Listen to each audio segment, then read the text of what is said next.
안녕하세요. 사랑하는 성도님, 영혼의 샘물 은혜의 자리에 오심을 축복합니다. 소망의 주님이 우리와 함께 하십니다. 우리와 함께 하시는 주님을 찬양합니다. 기도합시다. 사랑과 은혜의 하나님, 감사합니다. 오늘도 주님의 은혜로 저희들에게 새날을 주시고 또 새로운 삶의 기회와 또 사랑의 기회를 주시니 감사합니다. 오늘도 주님 선하신 인도하심 안에서 저희의 삶이 주님의 영광을 드러내고 주님의 선하심을 드러내는 삶이 되게 하여 주시옵소서. 주시는 말씀이 저에게 생명의 양식이 되게 하시고 기쁨으로 말씀에 순종하며 저희의 삶이 거룩하게 세워지도록 은혜와 사랑을 더하여 주시옵소서. 예수님 이름으로 기도합니다. 아멘. 오늘 말씀은 예레미야 19장 14절에서 20장 6절까지입니다. 예레미야가 여호와께서 자기를 보내사 예언하게 하신 도벳에서 돌아와 여호와의 집들에 서서 모든 백성에게 말하되, 만군의 여호와 이스라엘의 하나님께서 이렇게 이와 같이 말씀하시되, 보라, 내가 이 성읍에 대하여 선언한 모든 재앙을 이 성읍과 그 모든 촌락에 내리리니 이는 그들의 목을 곧게 하여 내 말을 듣지 아니함이라 하시니라. 임멜의 아들 제사장 바수훌은 여호와의 성전의 총감독이라. 그가 예레미야의 이 일 예언함을 들은지라. 이에 바수훌이 선지자 예레미야를 때리고 여호와의 성전에 있는 베냐민 문 위층에 목에 씌우는 나무 고랑으로 채워두었더니, 다음날 바수훌이 예레미야를 목에 씌우는 나무 고랑에서 풀어주매 예레미야가 그에게 이르되, 여호와께서 내 이름을 바수훌이라 아니하시고 마골 밋사빕이라 하시느니라. 여호와께서 이와 같이 말씀하시되, 보라, 내가 너로 너와 내 모든 친구에게 두려움이 되게 하리니 그들이 그들의 원수들의 칼에 엎드러질 것이요 내 눈은 그것을 볼 것이며 내가 온 유다를 바벨론 왕의 손에 넘기리니 그가 그들을 사로잡아 바벨론으로 옮겨 칼로 죽이리라. 내가 또 이 성읍의 모든 부와 그 모든 소득과 그 모든 귀중품과 유다 왕들의 모든 보물을 그 원수의 손에 넘기리니 그들이 그것을 탈취하여 바벨론으로 가져가리라. 바수훌아, 너와 네 집에 사는 모든 사람이 포로되어 옮겨지리니 네가 바벨론에 이르러 거기서 죽어 거기 묻힐 것이라. 너와 너의 거짓 예언을 들은 네 모든 친구도 그와 같으리라 하셨느니라. 아멘.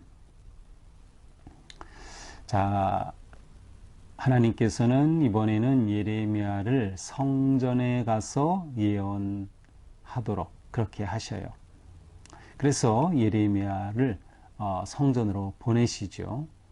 14절에 보니까 예레미야가 여호와께서 자기를 보내사 예언하게 하신 도벳에서 돌아와 성전 여호와의 집들에 서서 모든 백성에게 말하되, 자, 여호와의 집은 성전이죠. 성전 뜰에 서서 모든 백성, 사실 모든 백성이지만 이 성전에는 제사장들과 지도자들이, 물론 이제 백성도 있지만 이 지도자들이 드나드는 것이죠. 바로 그들을 향해서 선포하는 겁니다. 자, 바로 전에 예레미야는 도벳이라는 곳에 있었어요. 이것은 이제 19장의 내용과 관계가 되는데, 19장에서는 하나님께서 이제 그 예레미야에게 일종의 퍼포먼스를 하게 합니다. 그것은 이제 지도자들을 데리고 흰놈 골짜기로 가서, 이 흰놈 골짜기로 가면 거기에 도벳 사당이 있어요. 바로 거기에서 예언하고 또 퍼포먼스를 하죠. 그게 뭐냐면 옹기, 그 항아리 같은 그 옹기를 가지고 가서 깨뜨리는 거예요. 10절에 이제 19장 10절에 보면 너는 함께 가는 자의 목전에서 그 옹기를 깨뜨려라.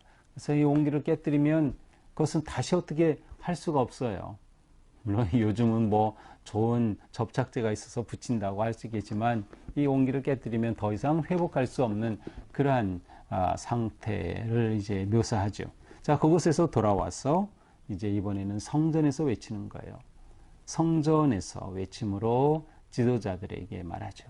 자, 예레미야는 사실 성전에서 외치는 것이 그렇게 달갑지 않았을 겁니다. 왜냐하면 거기에는 예레미야를 미워하고 싫어하는 사람들, 그런 지도자들이 있는 곳이기 때문에 이곳으로 가고 싶을까요? 그렇지 않아요. 하지만 예레미야는 하나님의 말씀에 순종하여 성전에 가서 예언하는 겁니다. 이 예언의 내용이 그들이 멸망할 것이다, 재앙이 임한다, 하나님의 심판이 임한다, 바벨론의 포로가 된다, 이러한 내용이니까 그들이 받아들이질 않는 겁니다. 그것을 경고의 메시지로 받고 회개하고 돌아오면 살 텐데 전혀 그러지 못하는 거예요. 자, 이렇게 예언을 하니까 이 일을 누가 보았습니까? 임메르의 아들 제사장 바수훌이 이것을 보게 되었어요. 이 바수훌이라고 한 사람은 이 성전의 총감독을 맡고 있었던 사람입니다. 그런데 예레미야가 와서 성전 그 뜰에서 사람들에게, 제사장들에게, 지도자들에게 선포를 하는 겁니다. 그 내용이 15절이죠. 여호와께서 만군의 하나님께서 이렇게 말씀하신다. 그 내용이 뭐예요? 모든 재앙, 이 성읍, 이 촌락에 내리겠다. 그것은 너희가 목을 곧게 하였기 때문이다. 그 말은 완악하였기 때문이라는 거예요. 교만하였기 때문이라는 거죠. 하나님 앞에 순종적이지 않고 완악하였기 때문에 완고한 그들, 하나님 앞에 돌아오지 않은 그들, 내 말을 듣지 아니하였다. 그러니 이제 너희들은 하나님의 심판 앞에 재앙을 피할 수 없다. 하나님의 심판이 분명히 임한다. 하나님의 재앙이 완전히 이루어진다라고 선언하는 거예요. 그래서 이 바수훌이 이러한 예레미야를 가만두지 않습니다. 20장 2절에 보니까 예레미야를 때렸어요. 예레미야가 폭행을 당합니다. 때리고 나서 어떻게 합니까? 나무로 만든 고랑으로 채워뒀어요. 그것은 아마도 목을 이렇게 착고로 이렇게 딱 조이고 나무가 이렇게 있는 아마 그러한 내용, 그러한 고랑인 것 같아요. 목에 채우는 그러한 고랑이죠. 뒤에 이제 그런 표현이 또 한 번 나와요. 그러니까 자, 베냐민을 폭행하고 베냐민의 목에 씌우는 나무 고랑으로 채워서 감금한 겁니다. 왜? 예언하지 못하게 말이죠. 아니, 우리가 망한다고, 재앙이 많다고 그런 예언 못하게 가둔 겁니다. 그런데 다음날 3절에 보니까 바수훌이 예레미야에게 와서 목에 씌웠던 그 고랑을 풀어줍니다. 그리고 그가 이제 나가게 하죠. 그러자 예레미야가 말하죠. 여호와께서 너 이름, 너 바수훌이지. 그런데 네 이름 마골 밑삽입이라고 할 거야. 라고 말씀하셔. 마골 밑삽입. 거기에 조그맣게 1 이렇게 돼 있죠. 밑에 가서 1 보니까 사방으로 두려움 이렇게 돼 있어요. 사방에 두려움이 몰려온다. 마골 밑삽입. 사방에서 두려움이 몰려온다. 우리말 그 사자성어 가운데 사면초가라는 표현이 있어요. 그래서 이제 공동번역은 사면초가다 이렇게 불렀어요. 마골 밑삽입. 의미를 번역한 거죠. 또 다른 말로는 고립무원이라는 그런 표현도 있죠. 자, 사면초가 이것은 무슨 뜻이에요? 적에게 완전히 둘러싸여서 이제는 소망이 없는 상태, 그러한 것을 의미하죠. 이 초나라가 망해갈 때 사면에서 초나라의 그 포로로 잡힌 사람들이 초나라의 노래를 부르는 것을 듣고, 야, 이 사면이 모두 초나라 사람들이 부르는 노래 모두가 이미 잡혔구나, 망했구나 라고 한 그러한 그 상태에서 온 그러한 표현이죠. 사면초가. 내 이름이 그렇게 될 거다. 바수훌에게 예레미야가 그렇게 선언한 겁니다. 그러면서 계속 선포하죠. 여호와께서 이같이 말씀하신다. 내가 너로, 바수훌 너로 너와 내 모든 친구에게 두려움이 되게 하겠다. 너와 내 친구 모두 두려움에 빠지게 하겠다는 거예요. 마골 밑삽입, 사면초가, 사면에서 두려움이 몰려오는 그러한 상태가 되게 할 거야. 무슨 일로 그렇게 됩니까? 그들의 원수들의 칼에 엎드러질 것이다. 너의 아는 모든 사람들, 너의 친구들 다 칼에 엎드러진다. 또한 온 유다를 바벨론에 넘겨주겠다. 더 나아가서 그들을 사로잡아 바벨론으로 옮겨 죽이겠다. 칼로 죽이겠다.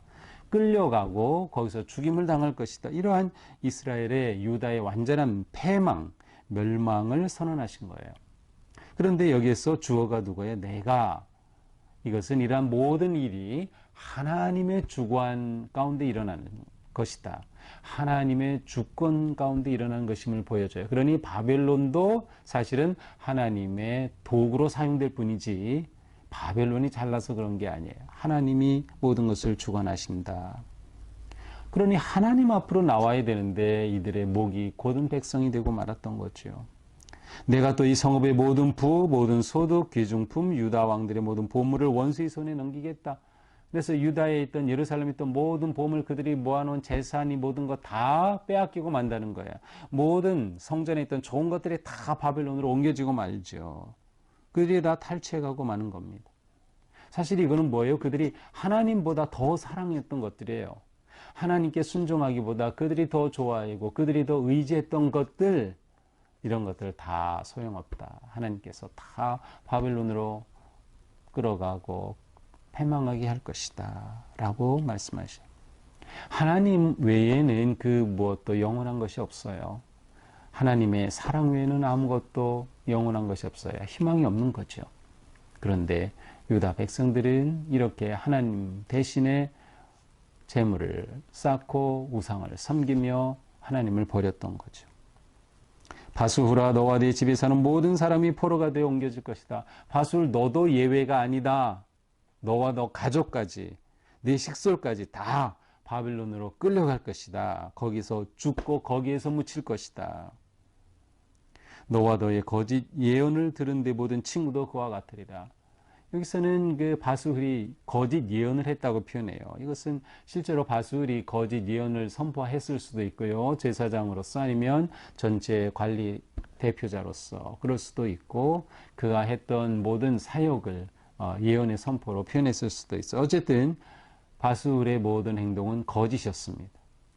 하나님으로부터 온 말씀이 아니었고 하나님의 뜻이 아니었어요. 인간적인 사리사욕에 사로잡힌 탐욕에 빠진 우상 숭배에 빠진 그러한 행위였다. 그러니 하나님께서 가만두시지 않는다는 거예요. 너도 예외 없이 포로로 끌려가고 거기에 끌려가서 죽을 것이다 라는 그러한 메시지의 선포입니다. 자, 이것이 오늘 말씀이죠. 자, 오늘 말씀을 보면서 우리는 결국 이스라엘의 배반과 완고함은 그 결과를 맞이할 수밖에 없다는 것을 봅니다. 예레미야를 통해서 확증적으로 선포하시는 거예요. 내가 분명히 선언한다. 성읍, 촌락 다 멸망할 것이다. 포로로 끌려갈 것이다. 쌓아놓은 모든 것 다 허물어지고 말 것이다. 분명히 선언한. 그 이유는 뭡니까? 하나님을 배반하고 그들이 목이 곧은 백성이 되었기 때문이죠.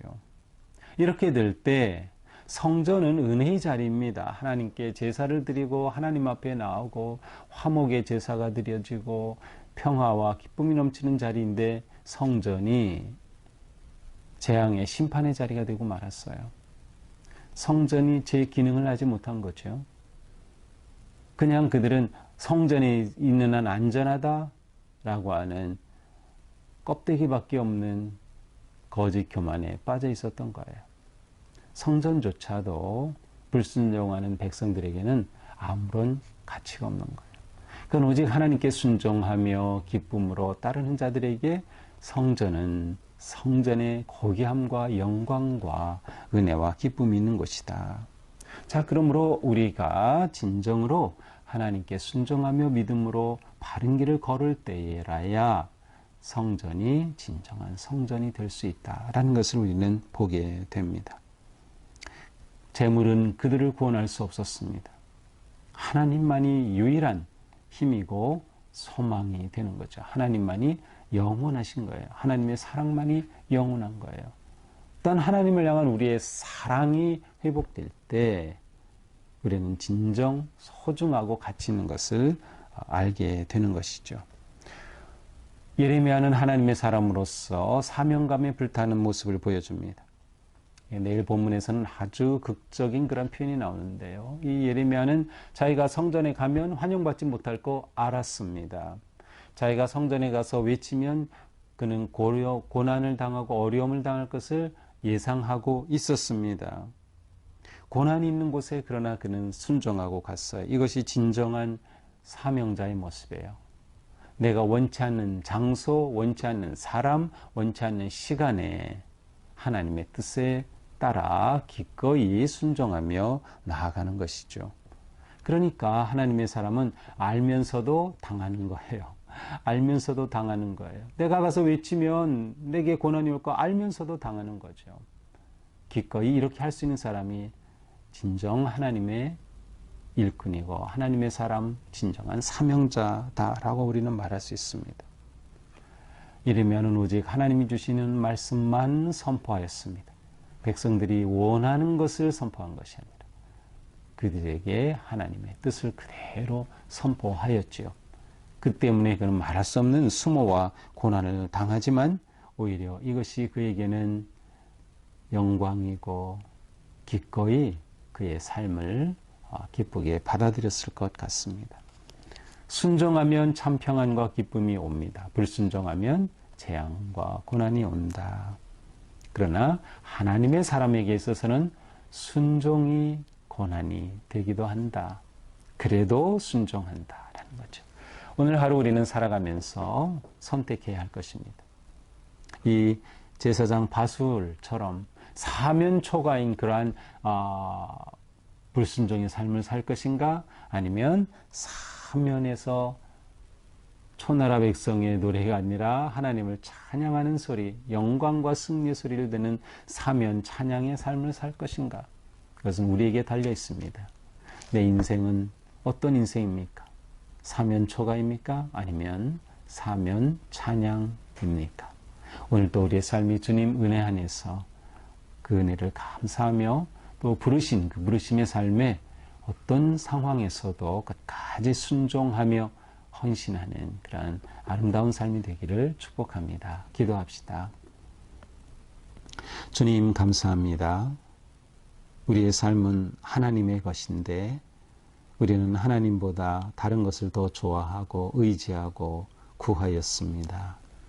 영원하지 못한 것에 우리의 삶을 썼습니다. 주님, 오늘 말씀을 통해 저희들에게 도전해 주시니 저희가 돌이켜 주님을 사랑하고 주님을 의지하고 기꺼이 하나님의 뜻에 말씀에 순종하는 삶으로 나아가도록 인도하여 주시옵소서.